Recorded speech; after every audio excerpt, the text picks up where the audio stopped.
تین کی قدر تین مواقع پہ ہوتی ہے: بہادر کی جنگ میں، حلیم کی غضب میں، اور بھائی کی مصیبت میں۔ مومن کی علامات تین ہیں: راست گوئی، ایفائے وعدہ اور دیانت۔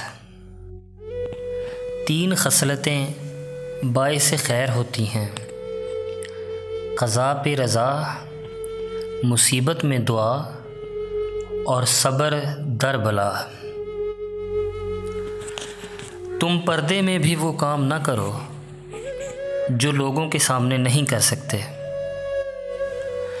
جسم کی راحت قلت طعام میں، دل کی قلت گناہ میں، اور زبان کی قلت کلام میں ہے۔ بات دل سے نکلے تو دل میں جا بیٹھتی ہے، زبان سے نکلے تو صرف کان تک جاتی ہے۔